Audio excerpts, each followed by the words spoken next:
পৃষ্ঠা 29। 3. বৌদ্ধ ধর্মের ইতিহাসে দীপঙ্কর শ্রীজ্ঞান। ভারত ও তিব্বতের ধর্ম ইতিহাসের এক যুগ সন্ধিক্ষণে দীপঙ্কর শ্রীজ্ঞানের আবির্ভাব। বৌদ্ধ ধর্মের উদ্ভবভূমি ভারতবর্ষ, কিন্তু ভারত থেকে বৌদ্ধ ধর্ম প্রায় বিলুপ্ত হয়ে যাবার পরে পূর্ব এশিয়ার দেশগুলির মধ্যে তিব্বত অনেক দিন পর্যন্ত বৌদ্ধ ধর্মের প্রধান কেন্দ্ররূপে গণ্য হয়েছে। পৃষ্ঠা 30। সেই যুগে কয়েক শতক ধরে ভারতবর্ষ থেকে যেসব বৌদ্ধ পণ্ডিতরা তিব্বতে গিয়েছিলেন, দীপঙ্কর তাঁদের মধ্যে প্রথম নন, কিন্তু তিব্বতের ধর্মীয় ইতিহাসে খ্যাতি ও সম্মানে তাঁর স্থান সর্বাগ্রে। সে যুগে তিব্বতে এমন কোনো বিষয় ছিল না দীপঙ্কর যা আলোচনা করেননি। সমাজের এমন কোনো শ্রেণী ছিল না যা দীপঙ্করের ধর্মদেশনায় প্রভাবিত হয়নি। গৃহীকে তিনি ত্রিশরণ তৈরফুলহস্যই তালবস্বর র পয়শূন্য র মূর্ধন্য ত্রিশরণ গমনের উপদেশ দিয়েছেন। ভিক্ষুকে শীল রক্ষার শিক্ষা দিয়েছেন। সকলকে জীবে দয়া ও আর্থের সেবা শিখিয়েছেন। প্রাণী মাত্রকেই তিনি গভীর করুণায় অভিসিঞ্চিত করেছিলেন। তাঁর রচিত শতাধিক ছোট বড় গ্রন্থ তিব্বতী তর্জমায় বর্তমান। আরও শতাধিক বৌদ্ধ গ্রন্থের তিব্বতী তর্জমার সঙ্গে তাঁর নাম সংযুক্ত। এই ২ শতাধিক গ্রন্থের মাধ্যমে তিনি তিব্বতের সাহিত্যকে বিপুলভাবে সমৃদ্ধ করেছেন। বাহুবলে নয়, মারণ উচ্চাটনের ভয় দেখিয়ে নয়, প্রেম করুণা ও মৈত্রীর মানবমুখী ধর্মের উদাত্ত আহ্বানে অতীশ দীপঙ্কর শ্রীজ্ঞান তিব্বতের কুসংস্কারাচ্ছন্ন ধর্মজীবনে ও সাধারণভাবে তিব্বতের সংস্কৃতিতে আমূল পরিবর্তন সাধন করেন। তিব্বতের মানুষ যে তাঁকে মহাপ্রভুর মর্যাদায় প্রতিষ্ঠিত করেছেন তা অবশ্যই অকারণ নয়। দীপঙ্কর পরে ভারতবর্ষে তাঁর সমখ্যাতি সম্পন্ন কোনো বৌদ্ধ আচার্যের কথা আমাদের জানা নেই। ছাপার ভুল দীপঙ্করের পরে হবে। আধুনিক ঐতিহাসিকরা তার কারণও ব্যাখ্যা করেছেন। একাদশ শতকের মধ্যভাগে দীপঙ্করের তিব্বত যাত্রার কালেই ভারতবর্ষে বৌদ্ধ ধর্মের শেষ ঘাঁটি পূর্ব ভারতে বৌদ্ধ ধর্মের অন্তিম সংকট দেখা দিয়েছিল।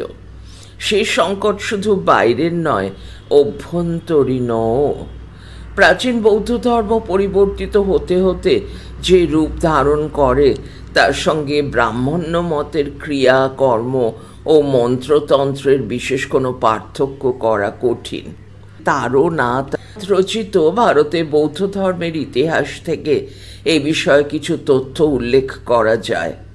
তারনাথের বর্ণনা অনুসারে বিক্রমশীল বিহারে উদ্ধৃতি শুরু হোম আচার্য উদ্ধৃতি শেষ, উদ্ধৃতি বলি আচার্য উদ্ধৃতি শেষ প্রভৃতি পদ নির্দিষ্ট ছিল ও যেসব ক্রিয়াকর্মের জন্য তাঁরা নিযুক্ত ছিলেন তার জন্য বিপুল আয়োজন ও অর্থ বরাদ্দ ছিল।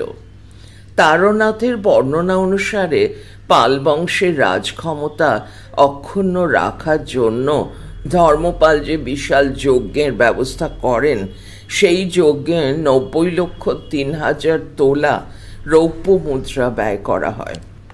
পৃষ্ঠা 31। অতএব নামে বৌদ্ধ বিহার হলেও পাল রাজাদের আমল এবং দীপঙ্করের আগেই বিক্রমশীল বিহার যেসব ধর্মানুষ্ঠানের কেন্দ্র হতে চলেছিল তার সঙ্গে প্রকৃত বৌদ্ধ ধর্মের খুব একটা সঙ্গতি দেখা যায় না। বরং এর মধ্য দিয়ে বৌদ্ধ ধর্মের অভ্যন্তরীণ অবক্ষয়ের চিত্রই আমাদের সামনে প্রকট হয়ে ওঠে। অভ্যন্তরীণ অবক্ষয় ছাড়াও সেই সময় বৌদ্ধ ধর্মের বাহ্য সংকট ও ক্রমশ তীব্র হয়ে ওঠে। যে পালবংশের 400 বৎসর ব্যাপী রাজত্বকাল পূর্ব ভারতে বৌদ্ধ ধর্মের শেষ আশ্রয় হয়েছিল। দীপঙ্করের ভারত ত্যাগের 100 বৎসরের মধ্যে সেন বংশ সেই পাল শাসনের অবসান ঘটায় ও ব্রাহ্মণ্য ধর্মের পৃষ্ঠপোষকতা শুরু করে। বৌদ্ধ ধর্মের প্রধান ভিত্তি তার সংঘারাম ও ভিক্ষু দল। তাদের পরিচালনা ও রক্ষণাবেক্ষণের জন্য সমাজের সম্পন্ন শ্রেণীর বিপুল পৃষ্ঠপোষকতা প্রয়োজন। এই পৃষ্ঠপোষকতার অভাব ঘটলে বৌদ্ধ ধর্ম স্বভাবতই দুর্বল হয়ে পড়ে। সেন শাসনে এই রাজকীয় আনুকূল্যের অভাব ছাড়াও বৌদ্ধ বিহারগুলির উপর বখতিয়ারের আক্রমণে বৌদ্ধ ধর্ম প্রায় ধ্বংস হয়ে যায়। বৌদ্ধ ধর্মের এই সার্বিক সংকটের বিবরণ ঐতিহাসিকরা দিয়েছেন, বর্তমানে তার বিস্তৃত ব্যাখ্যার প্রয়োজন নেই। 10ম-11শ শতকে বৌদ্ধ ধর্মের এই অবক্ষয়ের লক্ষণগুলি দীপঙ্করের তিব্বত যাত্রাকালেই প্রত্যক্ষ হয়েছিল। তিব্বতীয় সূত্রেও সেই সংবাদ আমরা পাই। তিব্বতে দীপঙ্করের প্রধান শিষ্য ব্রহ্ম বৈরফলাউকার তোন পা বা জয়াকর তাঁর স্তোত্রে বলেছেন, উদ্ধৃতি শুরু, প্রভু যখন ভারত ত্যাগ করে যান, বৌদ্ধ ধর্ম তখন সেখানে অন্তিম অবস্থায় পৌঁছেছে। দাঁড়িয়ে উদ্ধৃতি শেষ। বৌদ্ধ ভিক্ষু ছুলঠিম জলবা বা জয়শীল দীপঙ্করকে তিব্বতে আমন্ত্রণ করে নিয়ে যাবার জন্য ভারতে এসেছিলেন। বেশ কিছুকাল বিক্রমশীল বিহারেও তিনি বাস করেছিলেন। তিনি বলেন, দীপঙ্করের সময়ে, উদ্ধৃতি শুরু, ওদন্তপুরীতে ছিলেন ভিক্ষু 53, বিক্রমশীল বিহারে প্রায় 100। দাঁড়িয়ে উদ্ধৃতি শেষ। পরবর্তী 200 বছরের মধ্যে বুদ্ধগয়া ও নালন্দার মতো বিখ্যাত বৌদ্ধ কেন্দ্রগুলিও পরিত্যক্ত ও জনশূন্য হয়ে গেল। তিব্বতের শ্রেষ্ঠ ঐতিহাসিক গৈলোচাবা শোননু পাল বা কুমারশ্রী, তার গ্রন্থে আমরা 3ত্রয়োদশ শতকের প্রথম ভাগে এই বৌদ্ধ কেন্দ্রগুলির চিত্র পাই। ছাগ ছইজে পাল বা ধর্মশ্রী নামে এক তিব্বতীয় বৌদ্ধ পণ্ডিতের ভারত দর্শনের কৌতূহলোদ্দীপক বর্ণনা তিনি দিয়েছেন। পৃষ্ঠা 32। ছাগ ছইজে পালের জন্ম 1197 খ্রিস্টাব্দে। 1216 খ্রিস্টাব্দের অব্যবহিত পরে তিনি ভারতে আসেন। তিরহুত হয়ে তিনি বৈশালীতে এসে পৌঁছান। বজ্রাসনে এসে তিনি দেখলেন তুরস্ক সৈন্যের ভয়ে সকলেই পালিয়েছে। এমনকি বিহার দ্বারগুলিও ইট গেঁথে বন্ধ করা হয়েছে। বহু কষ্টে তিনি মহাবোধি মূর্তি দর্শন করলেন। বজ্রাসন পরিদর্শনের পরে নালন্দায় পৌঁছে পণ্ডিত রাহুল শ্রী ভদ্রের শিষ্যত্ব গ্রহণ করে তিনি বিশদভাবে ধর্মতত্ত্ব শিক্ষা করলেন। কিন্তু গার লোক বা মুসলমান সৈন্যদল সেখানেও এসে উপস্থিত হল। স্থানীয় শাসক ও প্রজারা সকলেই তখন তাদের ভয়ে দেশ ছেড়ে চলে গেল। তখন রাহুল ছাগ ছইজ পালককেও পালাতে বললেন। আবার পড়ছি, স্থানীয় শাসক ও প্রজারা সকলেই যখন তাদের ভয়ে দেশ ছেড়ে চলে গেল, তখন রাহুল ছাগ ছইজ পালকেও পালাতে বললেন। নিজে তিনি অতি বৃদ্ধ, 90 বৎসর বয়স তাঁর, স্বভাবতই পালাবার ক্ষমতা তাঁর নেই। কিন্তু ছাগ ছইজে পাল মূর্খের মতো পড়ে আছেন কেন? উত্তরে ছাগ বললেন, যদি মরতে হয় তাও ভালো, তবু গুরুকে তিনি ছেড়ে যাবেন না। শিষ্যের এই আনুগত্যে রাহুল বিশেষ প্রীত হলেন। অবশেষে গুরুকে পিঠে বয়ে ছাগ ছইজে পাল মহাকালের মন্দিরে এসে আশ্রয় নিলেন। গার্লকরা মহাকালকে ভয় করত, তাই গুরু শিষ্যের কোনো ক্ষতি তারা করল না। মগধে ছাগের জ্বর হলো। জ্বর ছেড়ে গেলে অসুস্থ শরীরে শ্লথ গতিতে তিনি স্বদেশে তিব্বতের পথে ফিরে চললেন। ঐতিহাসিক গৈলোচাবার মতে দীপঙ্কর 1040 খ্রিস্টাব্দে তিব্বত যাত্রা করেন। এরপরে 200 বছরের মধ্যেই নালন্দা ও বুদ্ধ গয়ার পতন ঘটে। মধ্যবর্তী এই 200 বছরে ভারতে বৌদ্ধ ধর্মের যে রূপান্তর ঘটেছিল, তিব্বতী সূত্র থেকে তার বিবরণ আমরা পাই।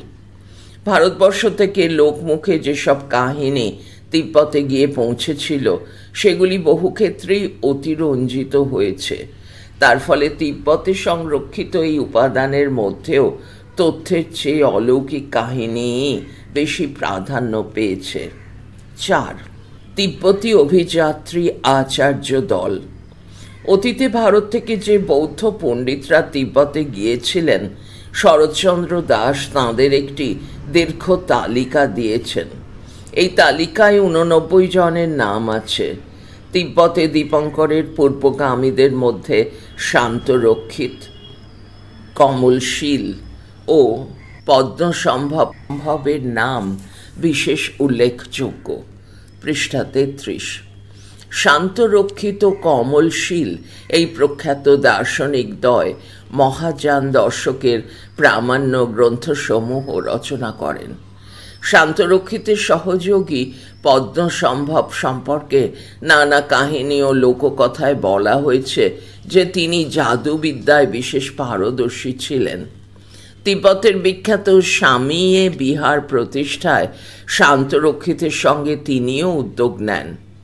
ভারতবর্ষে যা চিরতরে লুপ্ত হয়েছে এমন বহু মূল্যবান গ্রন্থ তারা উভয়ে সংগ্রহ করে এই বিহারে সুরক্ষিত করে রেখে গেছেন।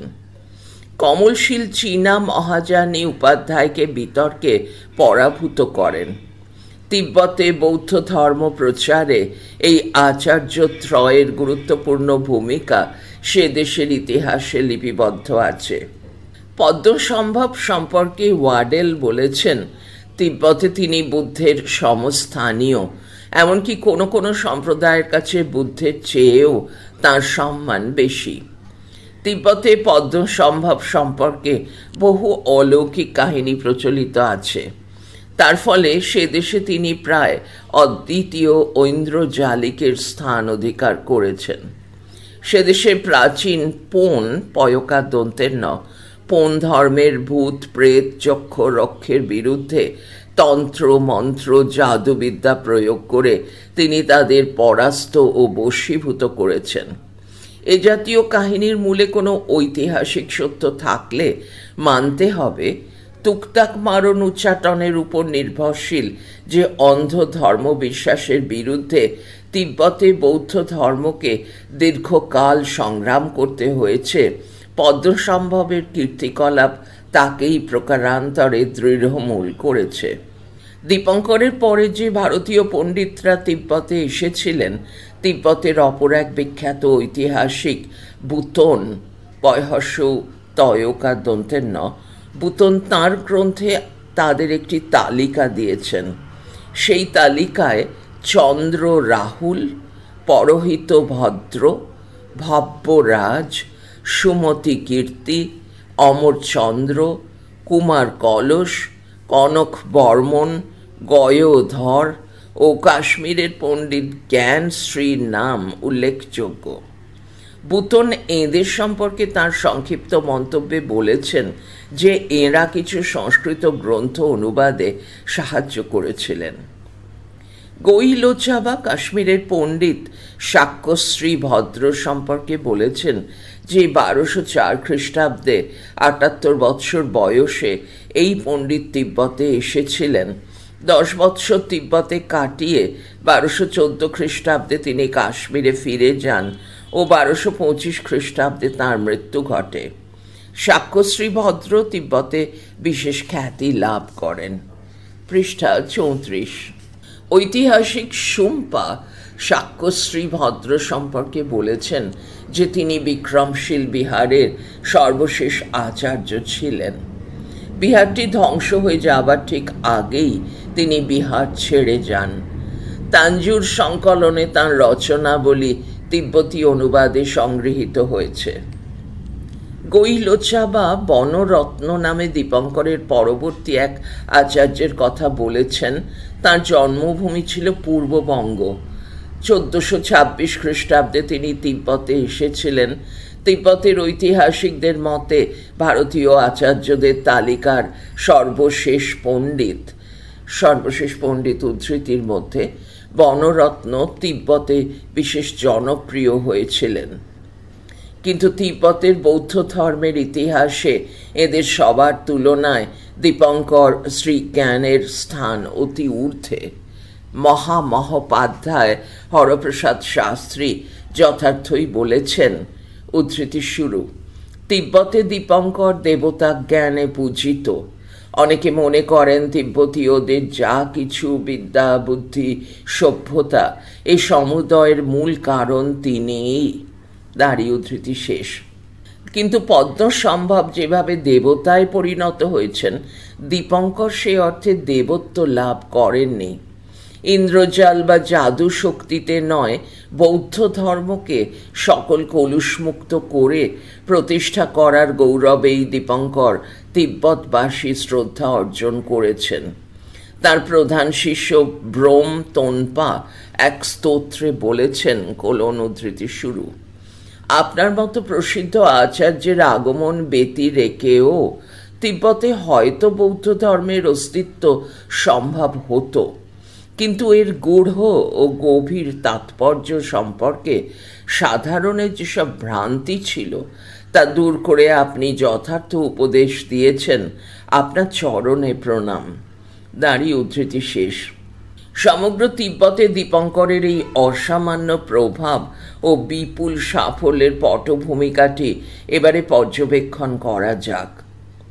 শান্তরক্ষিত, কমলশীল, পদ্মসম্ভব প্রমুখ আচার্যরা যখন আসেন তিব্বতে, তখন প্রাচীন পোন পয়কার দন্তের ন বন্ধনী বানানে বোন বয়কার দন্তের ন বন্ধনী শেষ ধর্মের প্রবল প্রতাপ।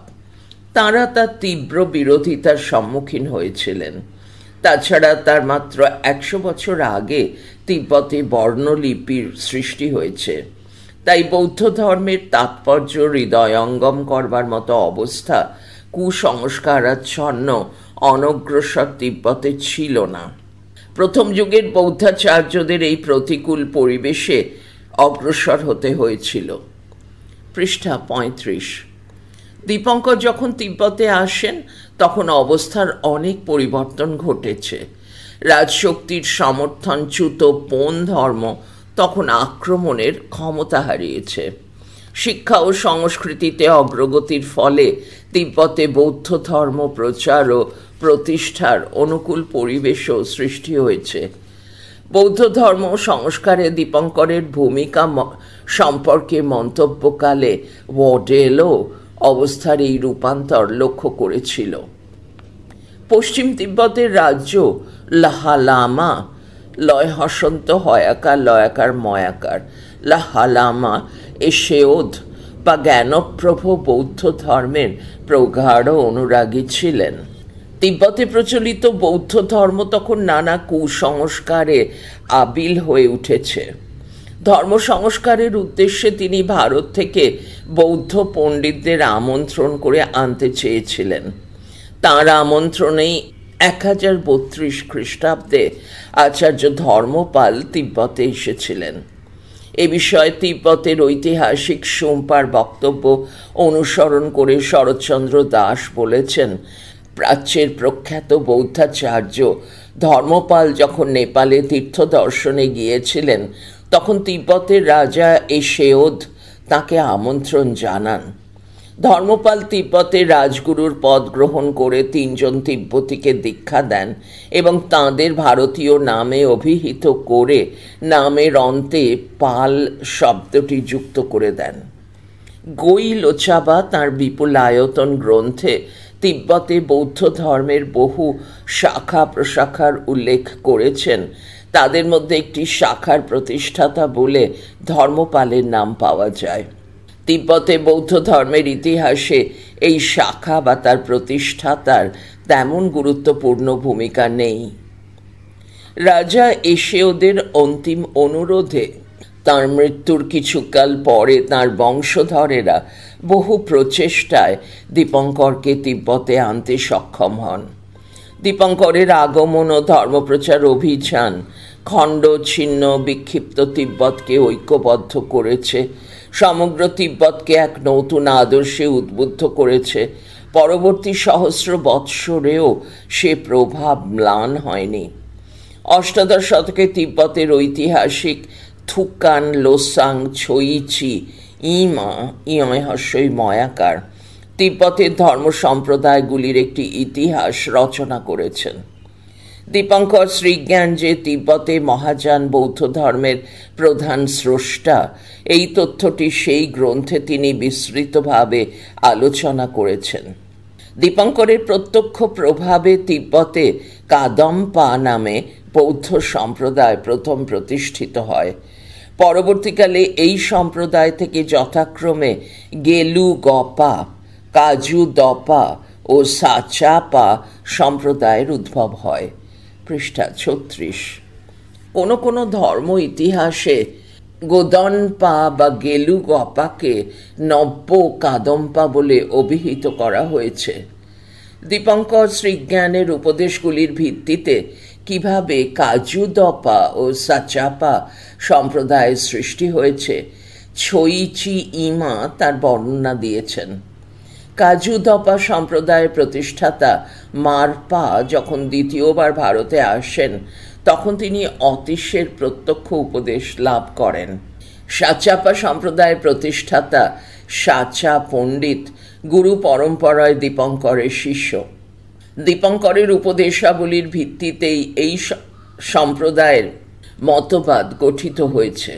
দীপঙ্করের প্রভাবে তিব্বতে বৌদ্ধ ধর্মের প্রধান শাখাগুলি কিভাবে প্রভাবিত হয়েছিল ওয়াডেল তার বর্ণনা দিয়েছেন।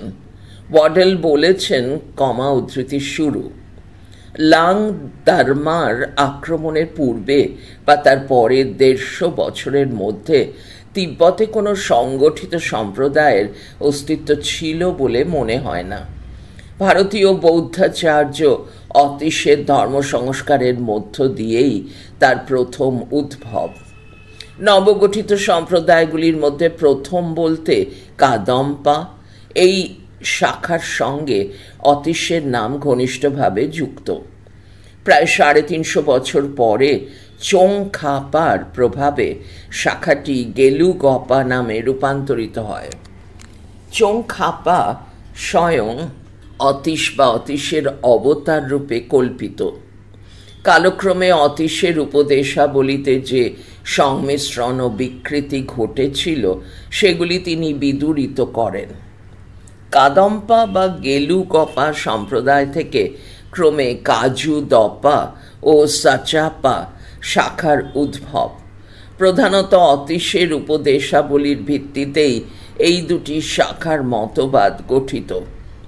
অবশ্য অতীশের প্রচারিত ধর্মের নৈতিক আদর্শ অতি উচ্চ স্তরের। ভূত প্রেত দানব পূজার সঙ্গে তার কোনো যোগ ছিল না। সকলের পক্ষে তার পথ অনুসরণ করা সম্ভব ছিল না। সেই কারণেই পরবর্তীকালে কাজুদপা ও সাচাপা সম্প্রদায়ের উৎপত্তি। দাঁড়িয়ে উদ্ধৃতি শেষ। মধ্যযুগে তিব্বতের ঐতিহাসিকরা স্বদেশের ইতিহাস বলতে প্রধানত তিব্বতে বৌদ্ধ ধর্মের ইতিহাসকে বুঝেছেন। সে যুগে তিব্বতের জাতীয় জীবন ও তার ধর্মকর্ম সংস্কারের সঙ্গে নিবিড়ভাবে জড়িয়ে আছে অতীশ দীপঙ্করের অভিনব জীবন কথা। তিব্বতে তাঁর উপস্থিতি ও ধর্মপ্রচারের গুরুত্বের যথার্থ পরিচয় পেতে হলে পৃষ্ঠা 37। প্রথমত সে যুগের ঐতিহাসিক পটভূমিকা, দ্বিতীয়ত তাঁর অনন্য সাধারণ ব্যক্তিত্ব এবং সর্বশেষে তাঁর উপদেশাবলীর তাৎপর্য অনুধাবন করা প্রয়োজন।